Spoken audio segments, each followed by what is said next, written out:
Hello and welcome to filler form. So कैसे सब लोग, आई होप सब ठीक होंगे, सब बढ़िया होंगे। So good afternoon everyone. So welcome in today's class. So my name is Muddassar Amin. I am presenting here MCQ series regarding paper 1 UGC NET JRF. Okay, so आज का जो एमसीक्यू सीरीज रहेगा वो रहेगा यूनिट 10 हायर एजुकेशन पे previous year questions रहेंगे। Okay, yes. So हमारा target क्या रहा था? हमारा टारगेट था top 20 MCQs daily on paper 1 teaching and research aptitude at 2 PM। हमारा मिशन क्या रहता है? यूजीसी नेट जेआरएफ को क्रैक करना है ना। यस। सो क्या क्या मिलता है आपको? फिलर फॉर्म से आपको मिलता है फ्री नोट्स, है ना, लाइव क्लास, एमसीक्यूज, पीवाईक्यूज मिलते हैं, फ्री बुक्स मिलते हैं, है ना, मॉक टेस्ट से क्विज़ेस मिलते हैं। यस। सो आप नोट्स को कैसे डाउनलोड करोगे? आप इस वेबसाइट पे जाओ और यहाँ से आप नोट्स को डाउनलोड कर सकते हैं, www.ugc-net.com। ओके, सो ये कुछ फ्री क्लास है, इनका आप लाभ लीजिएगा, ठीक है। हाँ, कुछ सब्जेक्ट्स और पेपर फर्स्ट, है ना, पेपर फर्स्ट भी है तो उनका भी कुछ फ्री क्लासेस है, तो आप इनको अटेंड कीजिए, ठीक है। सो ये फिलर फॉर्म की एक एप्लीकेशन है, फिलर फॉर्म के नाम से इसको भी आप इंस्टॉल करो और वहां से आप मार्क टेस्ट एंड क्विज़ेस दे सकते हैं। ओके, सो ये 2 PM का जो क्लास है पेपर फर्स्ट के लिए एमसीक्यू क्लास होता है, तो इसको आप मिस मत कीजिएगा। अगर आपने इसको मिस किया तो आपने बहुत कुछ खो दिया। ओके, सो इसको आप मिस मत कीजिएगा। So guys, are you ready? Then gives your thumbs up. Then we will start our today's MCQ series. Yes. So जब तक आप थम्स अप करो और लाइक करो सब और शेयर करो अपने फ्रेंड्स के साथ, जब तक आप शेयर करोगे तब तक हम थोड़े से टॉप 3 कमेंट्स पढ़ेंगे, ठीक है। सो पहला मतलब जो टॉप कमेंट है वो है सुमन चौहान का। क्या कह रहे हैं Suman Chauhan? A great teacher is a treasure to students. The great teacher is not the man who supplies the most facts, but the one in whose presence we become different people. The tough problem is not in identifying winners, it is in making winners out of ordinary people. We are very thankful to you, Mudassir sir. You are one out of millions. Thanks you again and again. So thank you, Suman Chauhan. तो सुमन चौहान ने अपनी बातें बोली है, ठीक है। इसी तरह सेकंड टॉप कमेंट जो है वो है राबिया अंसारी का। तो उन्होंने क्या बोला है? जीवन के हर अंधेरे में रोशनी दिखाते हैं आप, बंद हो जाते हैं जब सारे दरवाजे, नया रास्ता दिखाते हैं आप, सिर्फ किताबें ज्ञान नहीं, जीवन जीना सिखाते हैं आप। थैंक यू सर, हम लोगों को नॉलेज देने के लिए। ब्रिलियंट क्लास, आपकी क्लास का इंतजार रहता है। सो thank you Rabia. So same इसी तरह थर्ड कमेंट है, जो टॉप थर्ड कमेंट है वो पवन कुमार यादव का। इसने क्या लिखा है? Thank you sir, nice explanation, बहुत सुंदर क्लास सर। कल मैंने बहुत मिस किया इस क्लास सर, आपका दिमाग में डायरेक्ट कनेक्ट होता है। Very nice class sir, thank you sir. तो ये पवन कुमार यादव का बहुत अच्छा कमेंट है ना। सो टॉप थर्ड कमेंट था। So thank you everyone. So guys, आप थम्स अप दीजिए, then we will start our today's MCQ series. Okay, yes. So let's begin, let's get started, let's start our today's MCQ series. ये रहा आपके screen पर question number 1, इसको पढ़ो और answer करो। Constitutionally, the registration and recognition of political parties is the function performed by, यानी जो पॉलिटिकल पार्टीज की रजिस्ट्रेशन होती है, उनकी रिकॉग्निशन होती है, वो कौन करता है, ठीक है। A, the state election commission of respect to states. B, the law ministry of government of India. C, the election commission of India. D, election department of the state governments, ठीक है। सो आप सब आंसर करो इसका।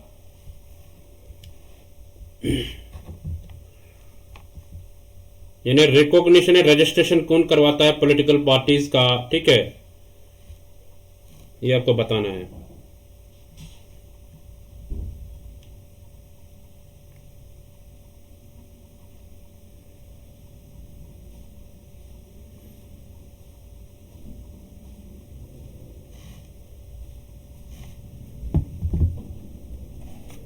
चलो सब answer करो, very good. ऐसे आंसर आना चाहिए, तुरंत आंसर आना चाहिए, बहुत अच्छा।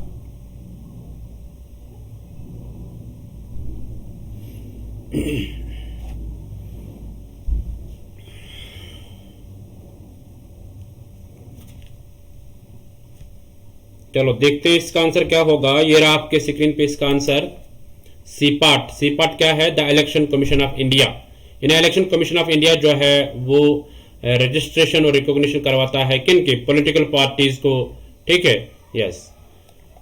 सो I hope you got it. तो इसको आप ध्यान में रखना। स्टेट इलेक्शन कमीशन नहीं करवाता है, ठीक है, लॉ मिनिस्टर गवर्नमेंट का काम ही नहीं होता है ऐसा। इलेक्शन डिपार्टमेंट स्टेट गवर्नमेंट के इलेक्शन डिपार्टमेंट जो होता है उनका ये काम नहीं, उनका इलेक्शन करवाना होता है, ठीक है, इलेक्शन करवाना होता है इनका काम।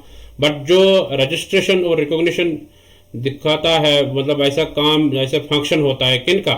मतलब इलेक्शन कमीशन ऑफ इंडिया का। Okay, so I hope you got. चलते हैं क्वेश्चन नंबर 2 पे, इसको पढ़ो और आंसर करो। द मेंबर्स ऑफ ग्राम सभा आर। ग्राम सभा के मेंबर कौन कौन होते हैं? A sarpanch, up sarpanch and all elected punches.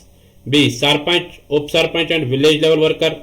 C sarpanch, gram sevak and elected panches. D registered voters of village panchayat. ठीक है, मेंबर्स बताने ग्राम सभा के कौन होते हैं, ठीक है, यहाँ पे वो बताना है। चलो सब बताओ।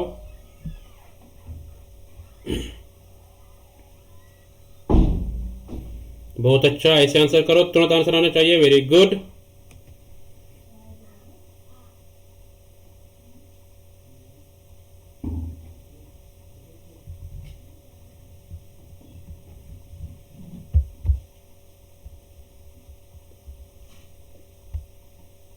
चलो देखते हैं इसका आंसर क्या होगा। ये रहा आपके स्क्रीन पे इसका आंसर। डी पार्ट क्या है? D part registered voters of village panchayat, यानी जो विलेज पंचायत के वोटर्स होते हैं, जो रजिस्टर्ड होते हैं, वही मेंबर्स होते हैं किसके? ग्राम सभा के। ये ध्यान में रखना। ओके, तो इसको आप भूलना नहीं, ये गलत नहीं होना दोबारा, ठीक है। सो ऐसे क्वेश्चन पूछे जाते हैं, ठीक है। सो चलते हैं क्वेश्चन नंबर 3 पे, इसको देखो और आंसर करो। The first open universities in India was setup in the state of. यानी पहली ओपन यूनिवर्सिटी किस स्टेट में लॉन्च की गई है, सेटअप की गई है, ठीक है। ओपन यूनिवर्सिटी बतानी आपको। ए है आंध्र प्रदेश, बी है दिल्ली, सी है हिमाचल प्रदेश, डी है तमिलनाडु। तो आप सब आंसर करो।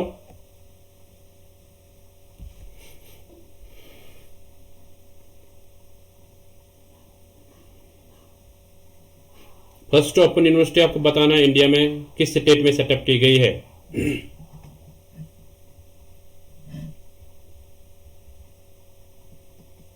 हाँ, सारे आंसर करो, very good.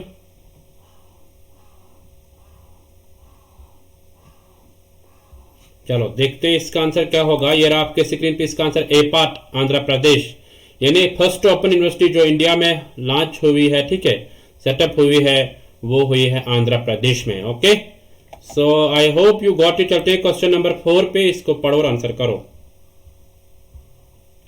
Most of the universities in India are funded by, यानी जो इंडिया में यूनिवर्सिटीज है इनको फंड कौन प्रोवाइड करता है, ठीक है। A the central government, B the state government, C the university grants commission, D private bodies and individuals. तो सब आंसर करो, वेरी गुड। बहुत अच्छा, ऐसे तुरंत आंसर करो।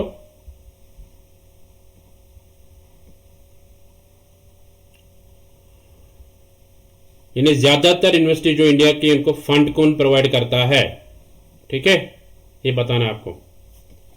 तो देखते हैं इसका आंसर क्या होगा। ये रहा आपके स्क्रीन पे इसका answer. C part, C part क्या है? तो यूनिवर्सिटी ग्रांट्स कमीशन, यानी यूजीसी इनको फंड प्रोवाइड करता है। ओके, ये ज्यादातर यूनिवर्सिटी, सेंट्रल यूनिवर्सिटीज या गवर्नमेंट यूनिवर्सिटीज जो होगी, तो उनको प्रोवाइड फंड कौन करता है? यूजीसी। ओके, सो थोड़ा इजी क्वेश्चन नहीं था, ज्यादा मुश्किल क्वेश्चन नहीं था, है ना।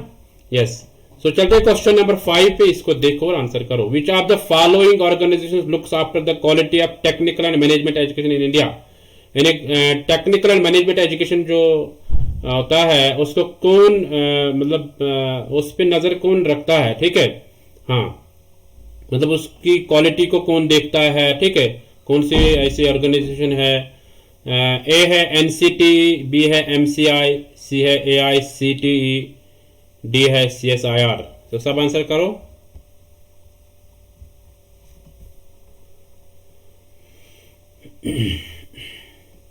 यानी टेक्निकल एंड मैनेजमेंट एजुकेशन को कौन देख रेख करता है ना। हाँ, उसकी क्वालिटी को कैसे मतलब चेक कौन करता है ना, ये आपको बताना पड़ेगा।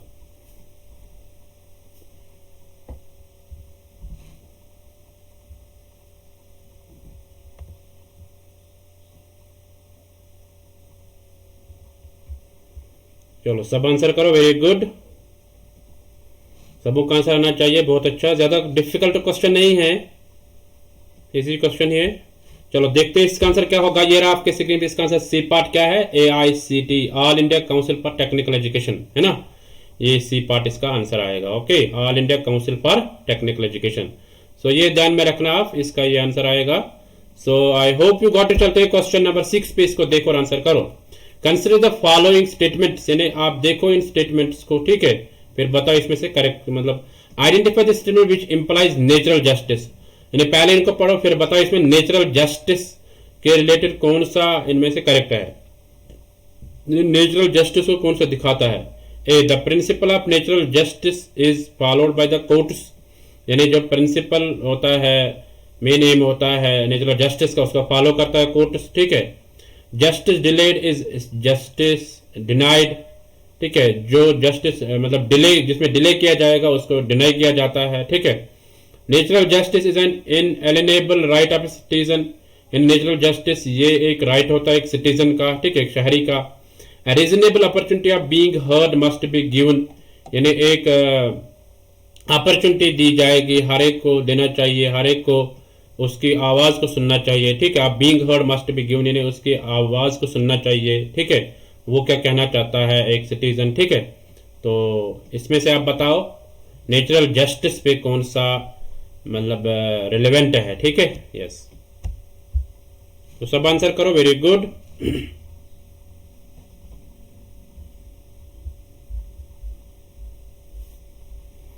सबको आंसर आना चाहिए, बहुत अच्छा।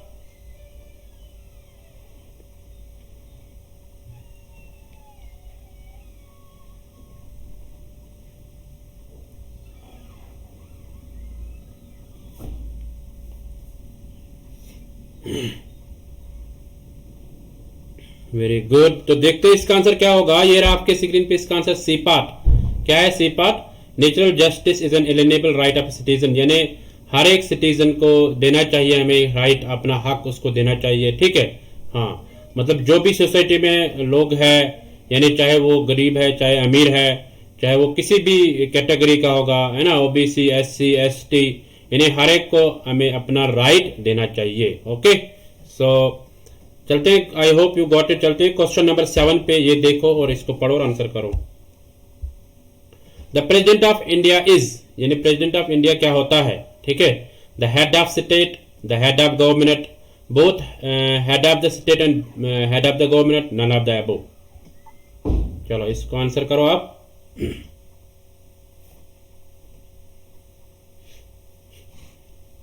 बहुत इजी क्वेश्चंस है ना, अगर आपने मतलब इनका पढ़ा होगा।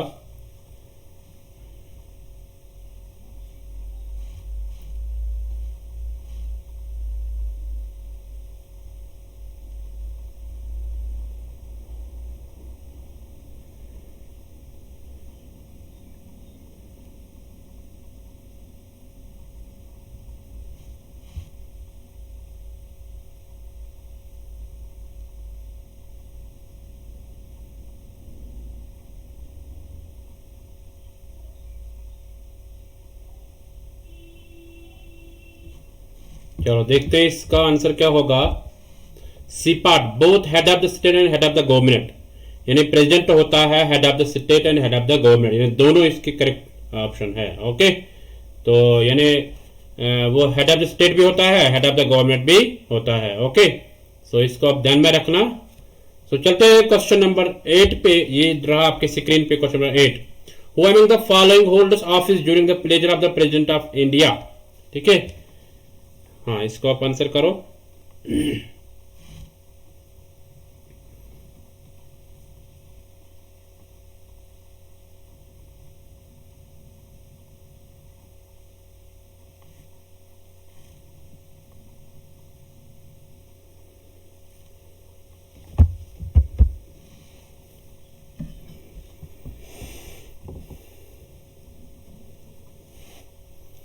Who among the following holds office during the pleasure of the president of India.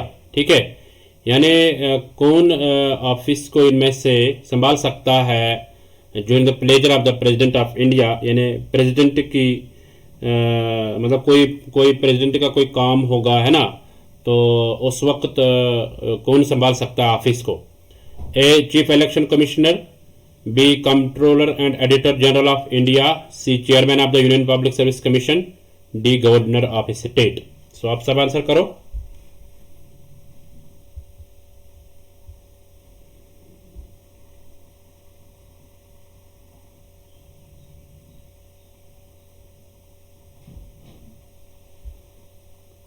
तो देखते हैं इसका आंसर क्या होगा। ये रहा आपके स्क्रीन पे इसका answer, D part governor of state, यानी इस वक्त गवर्नर ऑफ जो स्टेट होगा स्टेट का, तो वो संभाल सकता है ऑफिस को।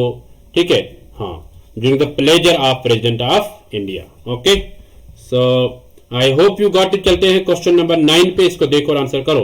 India first defence university is in the state of, India की पहली डिफेंस यूनिवर्सिटी किस स्टेट में बनाई गई है। ए हरियाणा, बी आंध्र प्रदेश, सी उत्तर प्रदेश, डी पंजाब।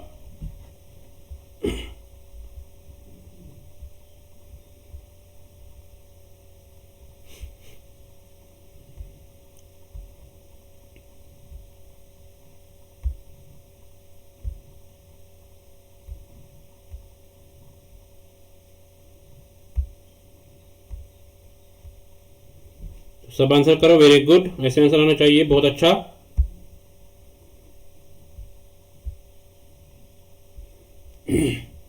यानी इंडिया की पहली डिफेंस यूनिवर्सिटी किस स्टेट में बनाई गई है। ओके,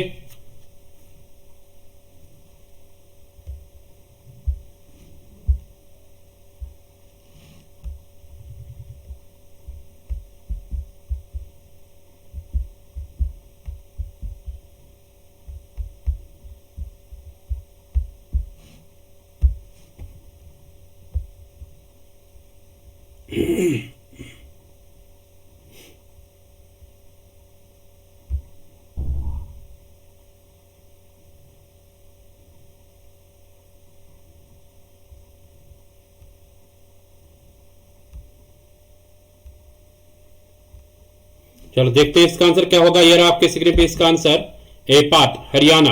पहली डिफेंस यूनिवर्सिटी जो बनाई गई है वो बनाई गई है कहां पे, हरियाणा में। ओके, सो इसको आप ध्यान में रखना कि जो पहली डिफेंस यूनिवर्सिटी बनाई गई थी वो बनाई गई थी हरियाणा में। Okay, so I hope you got it.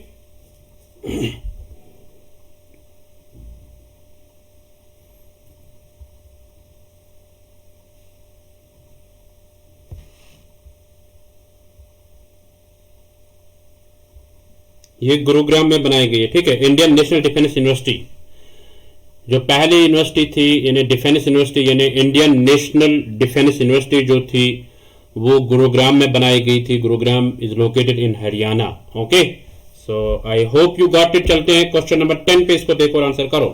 Most of the universities in India, जो इंडिया की जो यूनिवर्सिटीज वो क्या करती है ज्यादातर, A conduct teaching and research only, B affiliate colleges and conduct examinations, C conduct teaching research and examinations, D promote research only. तो सब आंसर करो, वेरी गुड।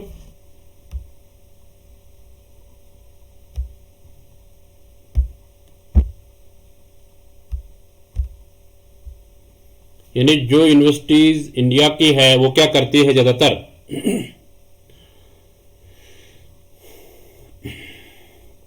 बहुत अच्छा, ऐसे आंसर करो तुरंत, वेरी गुड।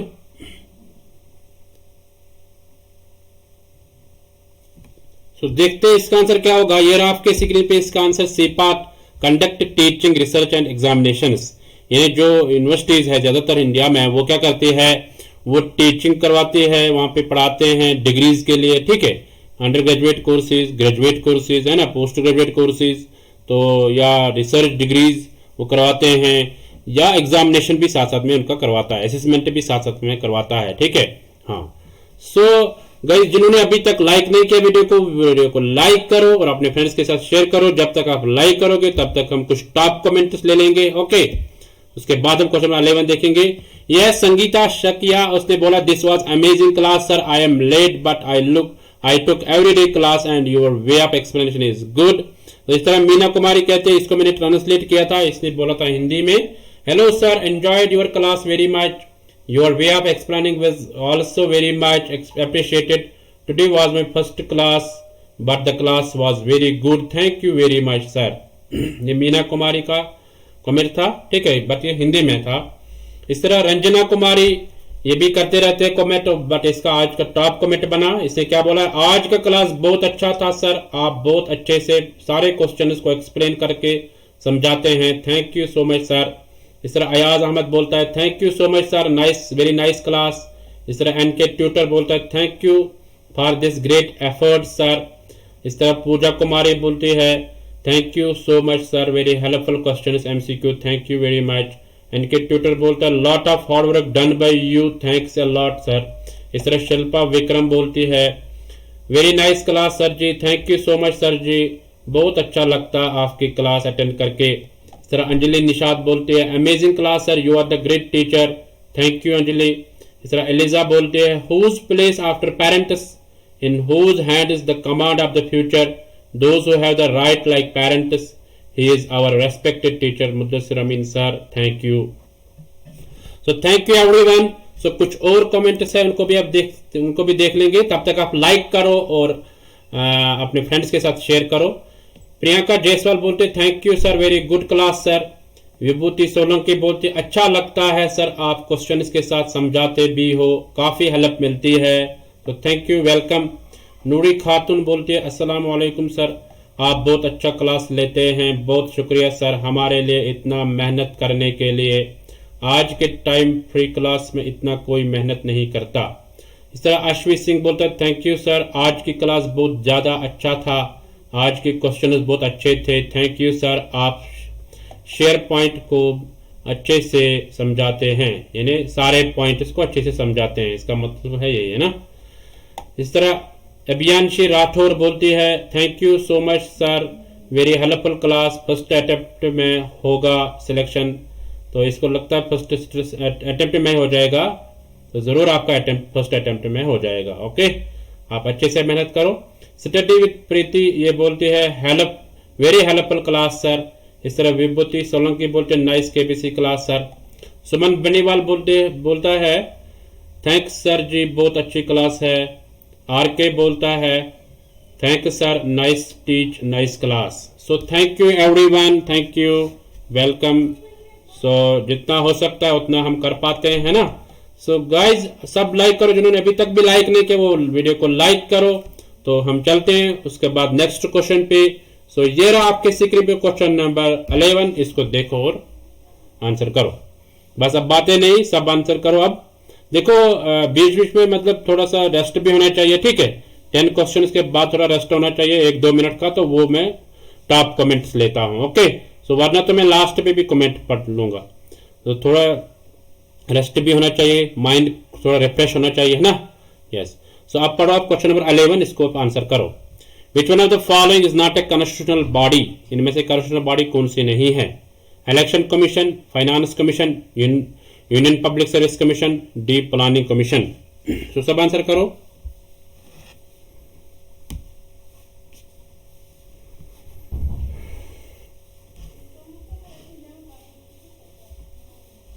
वेरी गुड, सबों का आंसर आना चाहिए, बहुत अच्छा।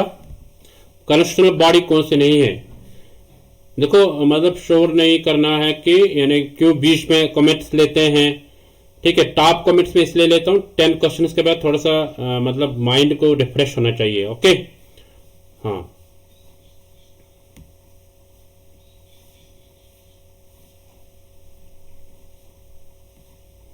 चलो देखते हैं इसका आंसर क्या होगा। ये रहा आपके स्क्रीन पे इसका answer D part. D part क्या है? प्लानिंग कमीशन, ठीक है।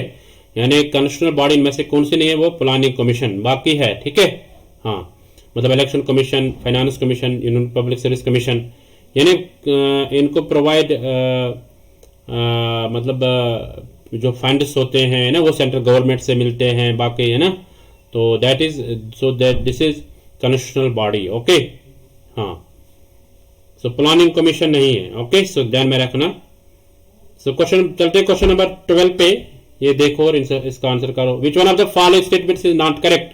इनमें से कौन सा स्टेटमेंट करेक्ट नहीं है वो बताना आपको।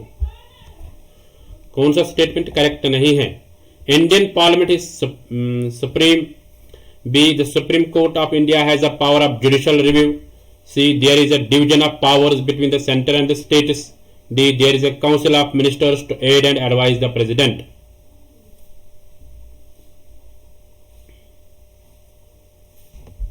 चलो सब आंसर करो। Very good.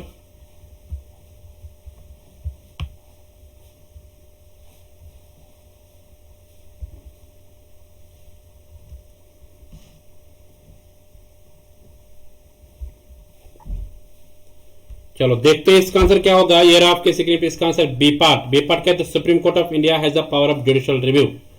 यानी यहाँ पे ये करेक्ट नहीं है कि सुप्रीम कोर्ट का जो इंडिया का है उसको ये पावर नहीं कि जुडिशियल रिव्यू करवाएगा। ठीक है, ये पावर नहीं होता है उसका। ओके, हाँ। बाकी जो है इन्हें पार्लियामेंट जो है ये सुप्रीम होता है ना, सबसे बढ़कर होता है। तो इसी तरह यानी जो सेंटर एंड स्टेट्स के मतलब पावर्स होते हैं वो अलग अलग होते हैं थोड़े से, है ना। तो इसी तरह काउंसिल ऑफ मिनिस्टर जो होता है उनको मतलब एडवाइस करता है प्रेसिडेंट ही। ठीक है, हाँ, जो प्रेसिडेंट होता है तो वो इनको एडवाइस करता है। ओके, काउंसिल ऑफ मिनिस्टर्स को। बट जो सुप्रीम कोर्ट जो होता है उसका ये पावर नहीं होता है कि वो जुडिशियल रिव्यू करवाएगा। Okay, so I hope you got it. चलते हैं क्वेश्चन नंबर 13 पे। इसको देखो और आंसर करो। देखो जहां पे मतलब नोटिस की जरूरत होती है, एक्सप्लेनेशन अच्छी की जरूरत होती है, वहां पे मैं करवाता हूं, है ना। हाँ, यहाँ जरूरत नहीं होती है तो वहां पे आप मतलब ऐसे ध्यान में रखो। Which one of the following statements reflect the Republic character of Indian democracy? यानी इनमें से कौन सा ऐसा ऑप्शन है जो रिफ्लेक्ट करता है republic character of Indian democracy? ठीक है, हाँ। A, written constitution. B, no state religion. C, devolution of power to local government institutions. D, elected president and directly और indirectly elected parliament.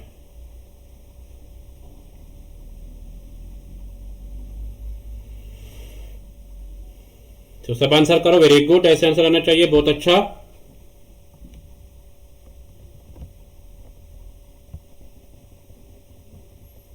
Indian democracy का यानी Republic character कौन सा इनमें से दिखाता है? ठीक है, तो देखते हैं इसका आंसर क्या होगा। ये रहा आपके स्क्रीन पे इसका आंसर डी पार्ट। कौन सा है? इलेक्टेड प्रेसिडेंट एंड डायरेक्टली और इनडायरेक्टली इलेक्टेड पार्लियामेंट। यानी इंडियन डेमोक्रेसी का जो कैरेक्टर है, एक स्पेशल कैरेक्टर है, वो क्या है कि यानी यहाँ पे डायरेक्टली या इनडायरेक्टली हम पार्लियामेंट में इलेक्टेड यानी प्रेसिडेंट होता है ना। हाँ, यानी यहाँ पे इलेक्टेड होते हैं सब। ठीक है, जैसे प्रेसिडेंट है ना, हाँ, या पार्लियामेंट में जो भी मिनिस्टर्स होते हैं ना वो भी इलेक्टेड होते हैं डायरेक्टली या indirectly. Okay, so I hope you got it. चलते हैं क्वेश्चन नंबर 14 पे। इसको देखो और आंसर करो। Who among the following appointed by the governor can be removed by only the president of India? यानी यहाँ पे किसको अपॉइंट करता है गवर्नर और उसको खाली रिमूव कर सकता है प्रेसिडेंट ऑफ इंडिया ही। यानी गवर्नर उसको अपॉइंट करता है, ठीक है, बट रिमूव कौन कर सकता है? प्रेसिडेंट ही only. Okay, A, chief minister of a state. B, a member of the state public service commission. C, advocate general. D, vice chancellor of a state university. तो सब आंसर करो।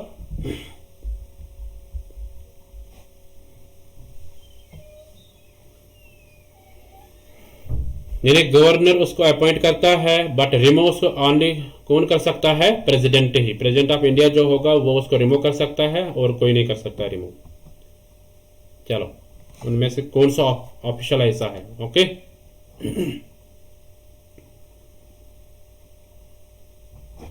Very good, ऐसे answer करो सब, बहुत अच्छा। सो देखते हैं इसका आंसर क्या होगा। जब आपको एक रिस्पॉन्स दे दो, थोड़ा सा रुकते हैं। तो ये रहा आपके सेकंड इसका answer B part. A member of the state public service commission. यानी पीएससी जो होता है, पब्लिक सर्विस कमीशन जो होता है स्टेट का, है ना, उसके जो मेंबर होते हैं उसको रिमूव कर सकता है खाली कौन? प्रेसिडेंट। और उसको अपॉइंट कर सकता है गवर्नर। ठीक है, अपॉइंट गवर्नर कर सकता है, गवर्नर का इतना पावर्स नहीं थे कि वो उसको रिमूव करे, रिमूव कर सकता है खाली कौन, president. Okay, so I hope you got it. चलते हैं क्वेश्चन नंबर 15 पे, इसको देखो और आंसर करो। The right to information act 2005 makes the provision of, इन्हें आर जो है राइट टू इंफॉर्मेशन एक्ट जो है 2005 का, उसमें कौन सा प्रोविजन बताया गया है? A, dissemination of all types of information by all public authorities to any person, B establishment of central state and district level information commission as an appellate body, C transparency and accountability in public authorities, D all the above. So सब answer करो।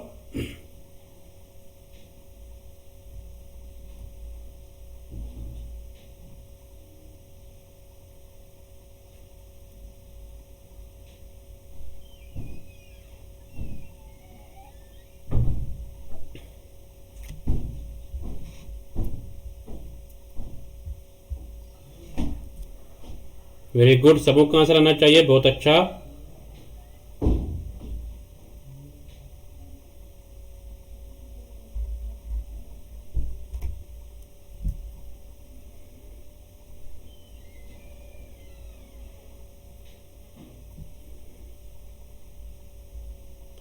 इन्हें जो right to information act 2005 है, उसका provision बताना है आपको, वो कौन सा प्रोविजन उसने बनाया है। ठीक है, सो देखते हैं इसका आंसर क्या होगा। ये रहा आपके सिर्फ इसका answer D part, all the above, यानी ये सारे प्रोविजंस है राइट टू इंफॉर्मेशन एक्ट 2005 जो है उसके सारे ये प्रोविजंस है। ओके, यानी dissemination of all types of information by all public authority to any person, यानी जो इंफॉर्मेशन होती है उसको फैलाना है पब्लिक तक। ठीक है, इसी तरह ऐसे सेंट्रल स्टेट डिस्ट्रिक्ट लेवल पे इंफॉर्मेशन कमीशन के जो ऑफिस है ना, तो उनको बनाना वहाँ पे। ठीक है, सेंट्रल पे, स्टेट लेवल पे, डिस्ट्रिक्ट लेवल्स पे। इसी तरह जो पब्लिक अथॉरिटीज होती है कि उनको मतलब जो इंफॉर्मेशन वो प्रोवाइड कर लेना अच्छे से। ठीक है, उनको कोई दिक्कत नहीं आनी चाहिए उस इंफॉर्मेशन को हासिल करने के लिए। ठीक है, उसमें इन्हें ट्रांसपेरेंसी और अकाउंटेबिलिटी होनी चाहिए। तो सारे इसके करेक्ट आंसर है, यानी सारे इसके प्रोविजंस क्या है, किसके, राइट टू इंफॉर्मेशन एक्ट 2005 जो बनाया गया है। चलते हैं नेक्स्ट क्वेश्चन पे। ये रहा आपके क्वेश्चन 16, इसको पढ़ो और आंसर करो। The accreditation process by national assessment and accreditation council NAAC differs from that of national board of accreditation in terms of, यानी जो NAAC और NBA है उसको उसके बीच में क्या डिफरेंस होती है। ठीक है, A, discipline is covered by both being the same, there is duplication of efforts, यानी जो डिसिप्लिन कवर करते हैं दोनों, वहां पे जो उसमें डुप्लीकेशन होती है। B, one has institutional grading approach and other has programme grading approach, एक को होता है grading approach, institutional grading approach, दूसरे को होता है प्रोग्राम ग्रेडिंग अप्रोच। सी तो one is get accredited by NBA और NAAC, the institution is free from renewal of grading which is not a progressive decision. ठीक है, ऐसे एग्रीडेट किया गया है NBA NAAC द्वारा, तो उस वक्त इंस्टीट्यूशन को मतलब वो free of renewal of grading, मतलब उसको वो दोबारा फिर कभी भी करवा सकता है, मतलब ग्रेडिंग। ठीक है, जब मतलब which is not a progressive decision, एक डिसीजन मतलब प्रोग्रेसिव डिसीजन नहीं हो सकता है वो। ठीक है, this accreditation amounts to approval of minimum standards in the quality of education in the institution is concerned. तो आप सब आंसर करो।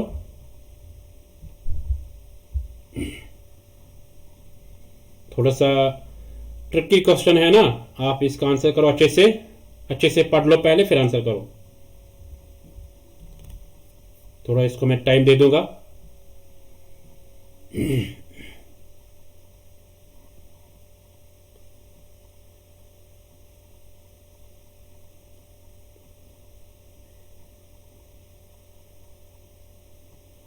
चलो देखते हैं इसका आंसर क्या होगा, बहुत टाइम हो गया है। ये रहा आपके इसका आंसर सी पार्ट।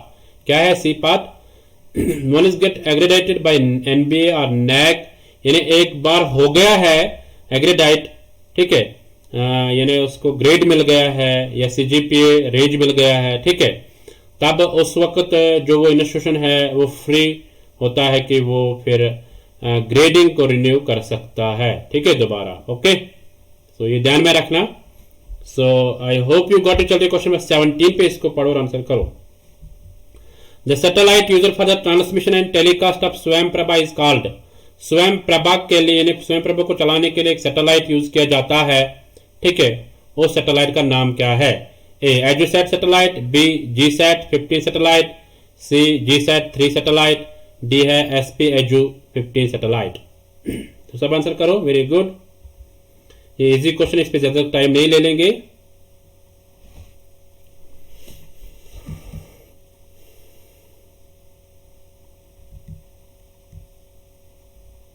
स्वयं प्रभा को चलाने के लिए एक सैटेलाइट यूज किया जाता है, उसका नाम बताना है आपको। तो देखते हैं इसका आंसर क्या होगा। ये रहा आपके स्क्रीन पे इसका answer, B part. B part क्या? GSAT 15 satellite. जिन्हें जीसैट 15 सैटेलाइट जो है वो यूज होता है स्वयं प्रभा को चलाने के लिए। सो आई होप यू गॉट, इसको आप नोट डाउन करके रखना। सो चलते हैं क्वेश्चन नंबर 18 पे, इसको देखो और आंसर करो। Which statement is not correct about the national education policy of India? यानी national education day, sorry national education day जो है, तो इसके लिए कौन सा करेक्ट नहीं है? It is celebrate on 5th September every year, it is celebrate on 11th November every year, it is celebrated in the memory of India's first union minister of education doctor Abdul Kalam Azad, it is being celebrated since 2008। यानी आपको बताना है national education day के related कौन सा correct नहीं है, not correct.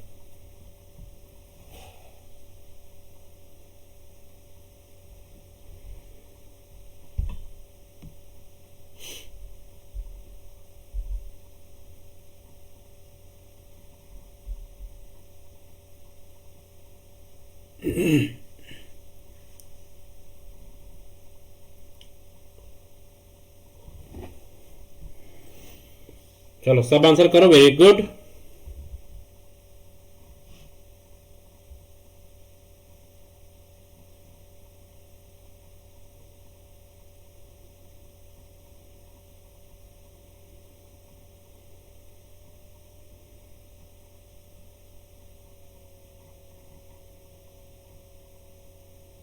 चलो देखते हैं इसका आंसर क्या होगा। ये रहा आपके स्क्रीन पे इसका आंसर, ए पार्ट। ए पार्ट क्या है? यानी ये सही नहीं है इसके रिलेटेड, ठीक है। It is celebrate 5th September, ये नहीं है। यानी जो नेशनल एजुकेशन डे वो सेलिब्रेट किया जाता है 11th November एवरी ईयर, ठीक है। 11th November यानी नेशनल एजुकेशन डे मनाया जाता है, ठीक है, ये करेक्ट है इसके रिलेटेड। इसी तरह ये मनाया जाता है किसके याद में? First union minister of education जो डॉक्टर अब्दुल कलाम आजाद था, है ना। It is being celebrated since 2008 से इसको मनाया गया है, ठीक है। तो ये वाला जो है ये इनकरेक्ट है, यानी ये नॉट करेक्ट है, ये ठीक सही नहीं है इसके रिलेटेड, ठीक है। 5 सितंबर को ये नहीं मनाया जाता है। 5 सितंबर को एक डे मनाया जाता है, नेशनल टीचर्स डे, ठीक है। 5 सितंबर को मनाया जाता है नेशनल टीचर्स डे, ये भी आप ध्यान में रखना, इसलिए ये सही नहीं है, ठीक है। हाँ, नेशनल टीचर्स डे मनाया जाता है 5 सितंबर को। So I hope you got it. चलते हैं क्वेश्चन नंबर 19 पे, इसको पढ़ो और आंसर करो। Match list first with list second and select the correct answer from the codes given below. यानी आपको यहाँ पे मैच करना है दो, यानी articles of the constitution and institutions. Article 280, article 324, article 323, article 315। यहां से आर्टिकल 280 जो है administrative tribunals, election commission of India, finance commission at union level, होता है union public service commission. So आपको यहाँ पे बताना है इसमें से कौन किसके साथ मिलता है, वो आपको बताना पड़ेगा। सो आप सब आंसर करो, very good.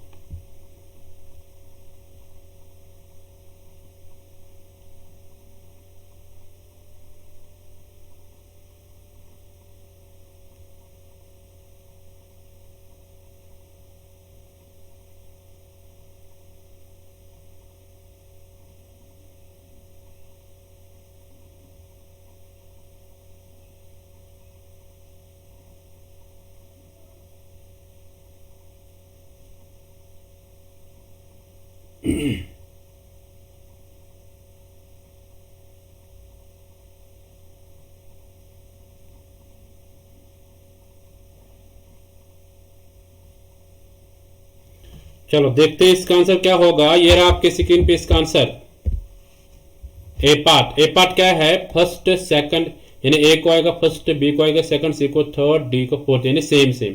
Article 280 administrative tribunals के रिलेटेड है। आर्टिकल 324 है election commission of India. Article 323 है finance commission of at union level. Article 315 है union public service commission. So I hope you got it. So यानी इसका ए part ही answer आएगा, ठीक है, ये ध्यान में रखना, first, second, third and fourth यानी आपस में मिलते हैं, ठीक है। हाँ, यहाँ पे कहीं और जाने की जरूरत नहीं है। तो सो चलते हैं नेक्स्ट क्वेश्चन पे। ये रहा आपके सिग्मी क्वेश्चन नंबर 20, इसको पढ़ो और आंसर करो। Deemed universities declared by UGC under section 3 of the UGC act 1956 are not permitted. ये जो डीम्ड यूनिवर्सिटीज है, ठीक है, यूजीसी के द्वारा जो डीम्ड यूनिवर्सिटीज बनाई गई है अंडर द एक्ट 1956, तो उनको क्या करने को नहीं कहा गया है, यानी क्या नहीं करना है इनमें से इनको, ठीक है। आप ऑप्शन में चूज करो। A offer programmes in higher education and issues degrees, give application to any institute of higher education, C open off campus and offshore campus anywhere in the content overseas respectively without the permission of the UGC, D offer distance education programmes without the approval of the distance education council. So आप सब answer करो, देखो इसका answer क्या होगा। हिंदी वाले भी पढ़ो, कोई दिक्कत कोई परेशानी नहीं है।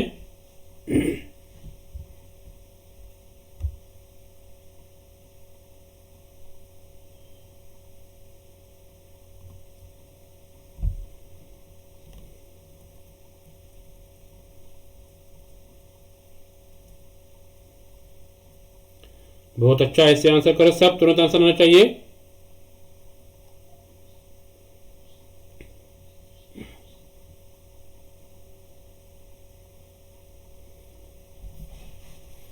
इन्हें डीम्ड यूनिवर्सिटीज को क्या करने को नहीं कहा गया है, यानी क्या नहीं करना है उनको, ठीक है, आर नॉट परमिटेड, तो ये बताना है आपको। यहाँ पे क्वेश्चन को अच्छे से देखना, आप एग्जाम में भी ऐसे क्वेश्चन को अच्छे से देखना। तो चलते देखते हैं इसका आंसर क्या होगा। ये रहा आपके स्क्रीन पे इसका आंसर। सी पार्ट क्या है, open off campus end of शोर कैंपस एनीवेयर इन, यानी डीम्ड यूनिवर्सिटी कोई अपना कैंपस यानी दूसरा कैंपस कहीं और नहीं खोल सकता है। जैसे स्टेट यूनिवर्सिटीज होती है वो कहीं और कैंपस खोल सकता है, यानी कॉलेज खोल सकता है ना। हाँ, तो इसी तरह जो डीम्ड यूनिवर्सिटीज होती है तो वो अपना कोई कैंपस कहीं पे भी नहीं खोल सकता है without the permission of UGC. Okay, so I hope you got it. So guys, ये थे आज के टॉप 20 एमसीक्यूज, ये थे previous year questions.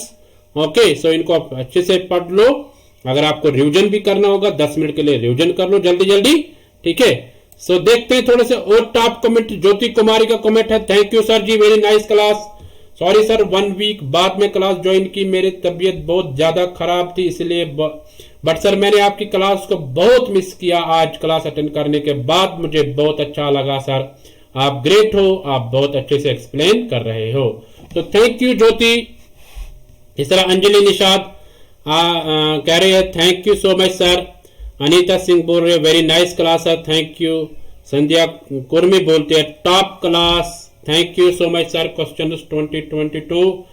Amaira Dania बोल रही है सर आपकी स्टडी कराने से हम लोगों की स्टडी में काफी सुधार हुआ है, थैंक्स सर, आप बहुत अच्छे हो। थैंक यू अमेरा दानिया। एनके ट्विटर और भी कमेंट इसने बोला we will to see this great work. Mamta Devi बोल थैंक्स सर, ठीक है। इस तरह एनके ट्विटर और एक बार लाजवाब class, lot of knowledge to gate.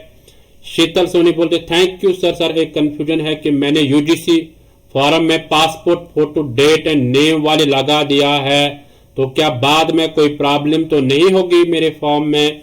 देखो कोई प्रॉब्लम नहीं होगी, बस डेट और जो नेम होगा, आपने जो डेट डाला होगा तो वो सेम होना चाहिए, यही डेट, मतलब इसी डेट पे आप, ठीक है। सो आई होप आपका जो क्वेरी हो वो आप सेटिस्फाई हो इस आंसर से कि यानी जो आप डेट होगा वो यही होना चाहिए जो आज का डेट होगा, ठीक है। मई का डेट है तो आपको मई का डेट उसमें लगवाना है, यानी पास्ट का डेट नहीं होना चाहिए। Okay, so Sheetal Soni I hope you got it. So जो भी आप भी अच्छे से मेहनत करो, ठीक है। हाँ, जो आपकी तबीयत ठीक नहीं थी तो रेस्ट कर लो, ठीक है। ओके, सो आप एनीवेयर कहीं पे भी आप क्लास देख सकते हैं ना, यस, या बाद में भी आप देख सकते हैं। सो थैंक यू एवरीवन जो कमेंट करते हैं, अच्छे अच्छे कमेंट्स आपका प्यार बना रहना चाहिए, ठीक है। Yes, so thank you guys. ये है यूजीसी नेट गिव अवे। 22 मई को आप इस वॉच को जीत सकते हैं, ठीक है। आप अप्लाई कर लो इस वेबसाइट पे, जो फिलर फॉर्म की वेबसाइट है उस पर आप अप्लाई कर सकते हैं इसके लिए, ओके। सो आप नोट्स को कैसे डाउनलोड करोगे, आप इस वेबसाइट पे जाओ, यहाँ से आप नोट्स को डाउनलोड कर सकते हैं। सो आप अपने फीडबैक दे दीजिए, your feedback is very important in the comment section, okay. So ये फ्री क्लास है, इनका आप लाभ लीजिएगा। और ये 2 PM का जो क्लास है एमसीक्यू क्लास, इसको आप मिस मत कीजिएगा, ठीक है। ये अचीवमेंट है फिलर फॉर्म की जेआरएफ अचीवर्स, और ये है नेट अचीवर्स। आप भी मेहनत करते रहो, आपका नाम नेक्स्ट टाइम इस लिस्ट में आ जाएगा, ओके। सो आपका कोई प्रश्न होगा, कोई क्वेश्चन होगा, उसको आप कमेंट में लिख लो, उसको हम एड्रेस करेंगे, ठीक है। सो थैंक यू गाइस, मिलते हैं नेक्स्ट एमसीक्यू की सीरीज में, तब तक के लिए टाटा बाय बाय। अपने फ्रेंड्स के साथ इस वीडियो को शेयर करो ताकि वो भी देख सकें, ओके। यस, सो बाय बाय, टेक केयर।